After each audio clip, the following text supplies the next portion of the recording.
Clip number 48۔ اس میں آپ قرآن پاک کی سورہ بقرہ کی آیت نمبر 142 سے لے کر 144 تک کی تلاوت، ترجمہ اور تفسیر قرآن صراط الجنان سنیں گے۔ بسم اللہ الرحمن الرحیم۔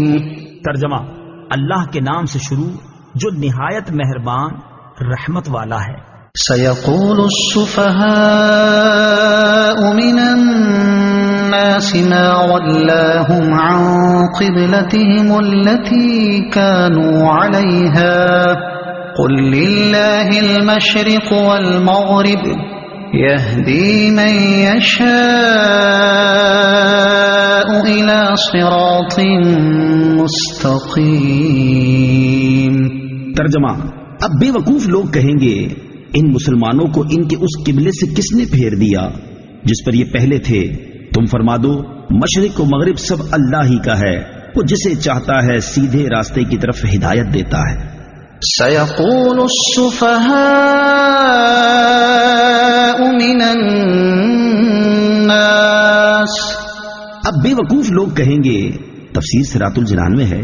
اس آیت کے شان نزول کے بارے میں مفسرین کا ایک قول یہ ہے کہ یہ آیت یہودیوں کے بارے میں نازل ہوئی کہ جب بیت المقدس کی جگہ خانہ کعبہ کو قبلہ بنایا گیا تو اس پر انہوں نے اعتراض کیا کیونکہ یہ تبدیلی انہیں ناگوار تھی۔ دوسرا قول یہ ہے کہ یہ آیت مکے کے مشرکین کے بارے میں نازل ہوئی کہ جب قبلہ تبدیل ہوا تو انہوں نے آپس میں کہا کہ محمد مصطفیٰ صلی اللہ تعالی علیہ وسلم اپنے دین کے بارے میں تردد کا شکار ہیں اور ابھی تک ان کے دل میں اپنی ولادت گاہ یعنی مکہ مکرمہ کا اشتیاق موجود ہے، لہذا جب انہوں نے تمہارے شہر کی طرف توجہ کر لی ہے تو ہو سکتا ہے کہ وہ تمہارے دین کی طرف بھی لوٹ آئیں۔ تیسرا قول یہ ہے کہ یہ آیت منافقوں کے بارے میں نازل ہوئی کیونکہ انہوں نے اسلام کا مذاق اڑاتے ہوئے قبلے کی تبدیلی پر اعتراض کیا تھا۔ چوتھا قول یہ ہے کہ یہ آیت مشرکین، منافقین اور یہودی تینوں کے بارے میں ہو سکتی ہے کیونکہ قبلے کی تبدیلی پر طعن و تشنیع کرنے میں سب شریک تھے۔ اس آیت مبارکہ میں غیب کی خبر بھی ہے کہ پہلے سے فرما دیا گیا کہ بے وقوف و جاہل لوگ قبلے کی تبدیلی پر اعتراض کریں گے، چنانچہ ویسا ہی واقع ہوا کہ لوگوں نے اس پر اعتراض کیا۔ السفہاء من الناس، بے وقوف لوگ، تفسیر صراط الجنان میں ہے۔ قبلے کی تبدیلی پر اعتراض کرنے والوں کو بے وقوف اس لیے کہا گیا کہ وہ ایک واضح بات پر اعتراض کر رہے تھے کیونکہ سابقہ انبیاء کرام علیہ الصلوۃ والسلام نے نبی آخر الزمان صلی اللہ تعالی علیہ وسلم کے خصائص میں آپ کا لقب ذل قبلتین یعنی دو قبلوں والا ہونا بھی ذکر فرمایا تھا، اور قبلے کی تبدیلی تو اس بات کی دلیل تھی کہ یہ وہی نبی ہیں جن کی پہلے انبیاء کرام علیہ الصلوۃ والسلام خبر دیتے آئے ہیں۔ ما ولاهم عن قبلتهم التي كانوا عليها۔ ان مسلمانوں کو ان کے اس قبلے سے کس نے پھیر دیا جس پر یہ پہلے تھے؟ قبلہ اس جہت کو کہتے ہیں جس کی طرف انسان منہ کرتا ہے، اور چونکہ مسلمانوں کو خانہ کعبہ کی طرف منہ کر کے نماز ادا کرنے کا حکم دیا گیا ہے اس لیے خانہ کعبہ مسلمانوں کا قبلہ ہے۔ قل للہ المشرق والمغرب، تم فرما دو مشرق و مغرب سب اللہ ہی کا ہے۔ قبلہ پر اعتراض کرنے والے تمام لوگوں کو ایک ہی جواب دیا کہ انہیں کہہ دو مشرق و مغرب سب اللہ تعالیٰ کا ہے، اسے اختیار ہے جسے چاہے قبلہ بنائے، کسی کو اعتراض کا کیا حق ہے؟ بندے کا کام فرما برداری کرنا ہے۔ گویا فرمایا کہ اے حبیب صلی اللہ تعالی علیہ وآلہ وسلم آپ فرما دو ہم مشرق و مغرب کے پجاری نہیں کہ سمتوں پر اڑے رہیں، بلکہ ہم تو اپنے رب کی عبادت کرنے والے ہیں، وہ جدھر منہ کرنے کا ہمیں حکم فرمائے ہم ادھر ہی منہ کر کے نماز پڑھتے ہیں اور پڑھتے رہیں گے۔ وَكَذَلِكَ جَعَلْنَاكُمْ أُمَّةً وَسَطًا لِتَكُونُوا شُهَدَاءَ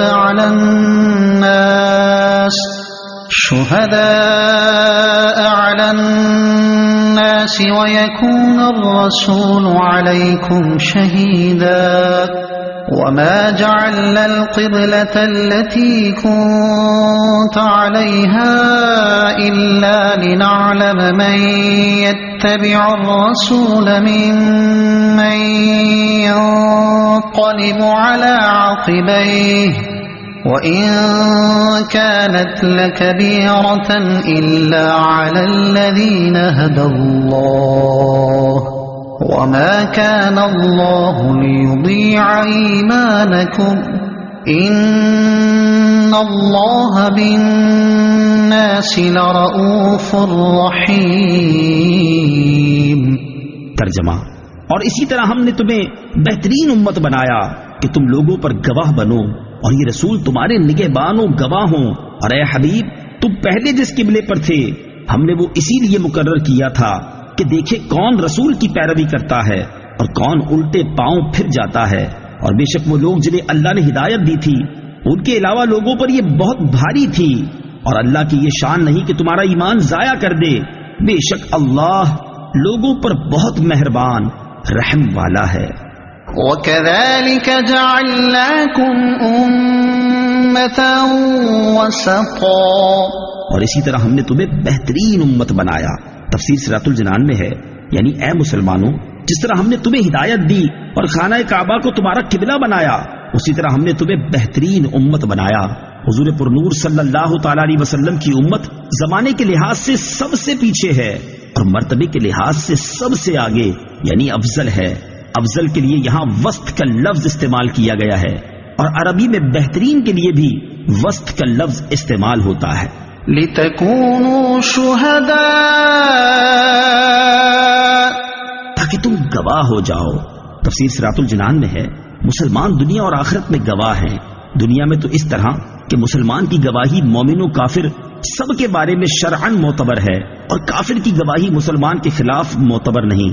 نیز اللہ تعالیٰ کے فضل سے مردوں کے حق میں بھی اس امت کی گواہی معتبر ہے، اور رحمت و عذاب کے فرشتے اس کے مطابق عمل کرتے ہیں. اور آخرت میں اس امت کی گواہی یہ ہے کہ جب تمام اولین و آخرین جمع ہوں گے اور کفار سے فرمایا جائے گا کیا تمہارے پاس میری طرف سے ڈرانے اور احکام پہنچانے والے نہیں آئے؟ تو وہ انکار کریں گے اور کہیں گے کہ کوئی نہیں آیا. حضرات انبیاء علیہ الصلوۃ والسلام سے دریافت فرمایا جائے گا تو وہ عرض کریں گے یہ جھوٹے ہیں، ہم نے انہیں تبلیغ کی ہے. اس بات پر انبیاء کرام علیہ الصلوۃ والسلام سے کافروں پر حجت قائم کرنے کے لیے دلیل طلب کی جائے گی. وہ عرض کریں گے کہ امت محمدیہ ہماری گواہ ہے. وَيَكُونَ الرَّسُولُ عَلَيْكُمْ شَهِيدًا. رسول تم پر گواہ ہوں گے. تفسیر صراط الجنان میں ہے، علامہ اسماعیل حقی رحمۃ اللہ تعالی فرماتے ہیں حضور پرنور صلی اللہ تعالی علیہ وسلم کی گواہی یہ ہے کہ آپ ہر ایک کے دینی رتبے اور اس کے دین کی حقیقت پر مطلع ہیں. آپ صلی اللہ تعالی علیہ وسلم اس چیز سے واقف ہیں جو کسی کا دینی رتبہ بڑھنے میں رکاوٹ ہے. آپ علیہ الصلوۃ والسلام کو لوگوں کے گناہ معلوم ہیں. آپ صلی اللہ تعالی علیہ وسلم ان کے ایمان کی حقیقت، اعمال، نیکیاں، برائیاں، اخلاص اور نفاق وغیرہ کو نور حق سے جانتے ہیں. لِنَعْلَمَ مَن يَتَّبِعُ الرَّسُولَ، تاکہ دیکھے کہ کون رسول کی پیروی کرتا ہے. تفسیر صراط الجنان میں ہے، قبلے کی تبدیلی کی ایک یہ حکمت ارشاد ہوئی کہ اس سے مومن و کافر میں فرق و امتیاز ہو جائے گا کہ کون حضور اقدس صلی اللہ تعالی علیہ وسلم کے حکم پر قبلہ تبدیل کرتا ہے اور کون آپ صلی اللہ تعالی علیہ وسلم کی نافرمانی کرتا ہے. چنانچہ قبلے کی تبدیلی پر بہت سے کمزور ایمان والے اسلام سے پھر گئے. منافقین نے اسلام پر اعتراض شروع کر دیے، جبکہ پختہ ایمان والے اسلام پر قائم رہے. وَإِن كَانَتْ لَكَبِيرَةٌ، اگرچہ یہ تبدیلی بڑی گناہ ہے. تفسیر صراط الجنان میں ہے، قبلے کی تبدیلی کو کامل الایمان لوگوں نے تو بڑی خوش دلی سے قبول کیا، لیکن منافقوں پر یہ تبدیلی بڑی گراں گزری. وَمَا كَانَ اللَّهُ لِيُضِيعَ إِيمَانَكُمْ، اور اللہ کی یہ شان نہیں کہ تمہارا ایمان ضائع کر دے.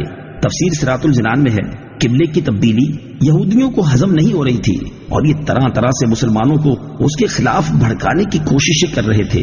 چنانچہ کچھ یہودیوں نے بیت المقدس کی طرف منہ کر کے پڑھی گئی نمازوں کے بارے میں مسلمانوں کے سامنے چند اعتراضات کیے، اور بیت المقدس کی طرف منہ کر کے نماز پڑھنے کے زمانے میں جن صحابہ کرام نے وفات پائی ان کی نمازوں کے درست ہونے پر مسلمانوں سے دلیل مانگی، تو ان کے رشتہ داروں نے تاجدار رسالت صلی اللہ تعالی علیہ وآلہ وسلم سے ان کی نمازوں کا حکم دریافت کیا کہ وہ نمازیں ہوئیں یا نہیں. اس پر یہ آیت کریمہ نازل ہوئی اور انہیں اطمینان دلایا گیا کہ ان صحابہ کرام کی نمازیں ضائع نہیں ہوئیں، ان پر انہیں ثواب ملے گا. یاد رہے کہ اس آیت مبارکہ میں ایمان سے مراد نماز ہے. لِنَعْلَمَ مَن يَتَّبِعُ الرَّسُولَ، تاکہ دیکھے کہ کون رسول کی پیروی کرتا ہے۔ اعلیٰ حضرت امام احمد رضا خان رحمت اللہ تعالی کیا خوب فرماتے ہیں، ثابت ہوا کہ جملہ فرائض فروع ہیں، اصل الاصول بندگی اس تاجور کی ہے۔ قد نرى تقلب وجهك في السماء فلنولينك قبلة ترضاها فول وجهك شطر المسجد الحرام وحيث ما كنتم فولوا وجوهكم شطره وَإِنَّ الَّذِينَ أُوتُوا الْكِتَابَ لَيَعْلَمُونَ أَنَّهُ الْحَقُّ مِنْ رَبِّهِمْ وَمَا اللَّهُ بِغَافِلٍ عَمَّا يَعْمَلُونَ۔ ترجمہ، ہم تمہارے چہرے کا آسمان کی طرف بار بار اٹھنا دیکھ رہے ہیں، تو ضرور ہم تمہیں اس قبلے کی طرف پھیر دیں گے جس میں تمہاری خوشی ہے، تو ابھی اپنا چہرہ مسجد حرام کی طرف پھیر دو، اور اے مسلمانوں تم جہاں کہیں ہو اپنا منہ اسی کی طرف کر لو، اور بے شک وہ لوگ جنہیں کتاب عطا کی گئی ہے وہ ضرور جانتے ہیں کہ یہ تبدیلی ان کے رب کی طرف سے حق ہے، اور اللہ ان کے اعمال سے بے خبر نہیں۔ قد نرى تقلب وجهك في السماء، بے شک ہم تمہارے چہرے کا آسمان کی طرف بار بار اٹھنا دیکھ رہے ہیں۔ تفسیر صراط الجنان میں ہے، جب حضور اقدس صلی اللہ تعالی علیہ وسلم مدینہ منورہ میں تشریف لائے تو انہیں بیت المقدس کی طرف منہ کر کے نماز پڑھنے کا حکم دیا گیا، اور نبی کریم صلی اللہ تعالی علیہ وسلم نے اللہ تعالیٰ کے حکم کی پیروی کرتے ہوئے اسی طرف منہ کر کے نمازیں ادا کرنا شروع کر دی۔ البتہ حضور پرنور صلی اللہ تعالی علیہ وسلم کے قلب اطہر کی خواہش یہ تھی کہ خانہ کعبہ کو مسلمانوں کا قبلہ بنا دیا جائے۔ اس کی وجہ یہ نہیں تھی کہ بیت المقدس کو قبلہ بنایا جانا حضور اکرم صلی اللہ تعالی علیہ وسلم کو ناپسند تھا، بلکہ اس کی ایک وجہ یہ تھی کہ خانہ کعبہ حضرت ابراہیم علیہ الصلوۃ والسلام اور ان کے علاوہ کثیر انبیاء کرام علیہ الصلوۃ والسلام کا قبلہ تھا، اور ایک وجہ یہ تھی بیت المقدس کی طرف منہ کر کے نماز پڑھنے کی وجہ سے یہودی فخر و غرور میں مبتلا ہو گئے اور یوں کہنے لگے تھے کہ مسلمان ہمارے دین کی مخالفت کرتے ہیں لیکن نماز ہمارے قبلے کی طرف منہ کر کے پڑھتے ہیں۔ چنانچہ ایک دن نماز کی حالت میں حضور اقدس صلی اللہ تعالی علیہ وسلم اس امید میں بار بار آسمان کی طرف دیکھ رہے تھے کہ قبلے کی تبدیلی کا حکم آ جائے۔ اس پر نماز کے دوران یہ آیت کریمہ نازل ہوئی جس میں حضور انور صلی اللہ تعالی علیہ وسلم کی رضا کو رضائے الہی قرار دیتے ہوئے اور آپ صلی اللہ تعالی علیہ وسلم کے چہرہ انور کے حسین انداز کو قرآن میں بیان کرتے ہوئے آپ علیہ الصلوۃ والسلام کی خواہش اور خوشی کے مطابق خانہ کعبہ کو قبلہ بنا دیا گیا۔ چنانچہ آپ علیہ الصلوۃ والسلام نماز ہی میں خانہ کعبہ کی طرف پھر گئے۔ مسلمانوں نے بھی آپ صلی اللہ تعالی علیہ وسلم کے ساتھ اسی طرف رخ کیا، اور ظہر کی 2 رکعتیں بیت المقدس کی طرف ہوئیں اور 2 رکعتیں خانہ کعبہ کی طرف منہ کر کے ادا کی گئیں۔ فَلَنُوَلِّيَنَّكَ قِبْلَةً تَرْضَاهَا، تو ضرور ہم تمہیں اس قبلے کی طرف پھیر دیں گے جس میں تمہاری خوشی ہے۔ تو گویا کہ ارشاد فرمایا، اے حبیب صلی اللہ تعالی علیہ وسلم، ہر کوئی میری رضا کا طلبگار ہے اور میں دونوں جہاں میں تیری رضا چاہتا ہوں۔ وَحَيْثُ مَا كُنتُمْ فَوَلُّوا وُجُوهَكُمْ شَطْرَهُ، ترجمہ، اور اے مسلمانوں تم جہاں کہیں ہو اپنا منہ اسی کی طرف کر لو۔ تفسیر صراط الجنان میں ہے، یعنی اے مسلمانوں تم زمین کے جس حصے میں بھی ہو اور وہاں نماز پڑھنے لگو تو اپنا منہ خانہ کعبہ کی طرف کر لو۔ لَيَعْلَمُونَ أَنَّهُ الْحَقُّ مِنْ رَبِّهِمْ، وہ ضرور جانتے کہ یہ تبدیلی ان کے رب کی طرف سے حق ہے۔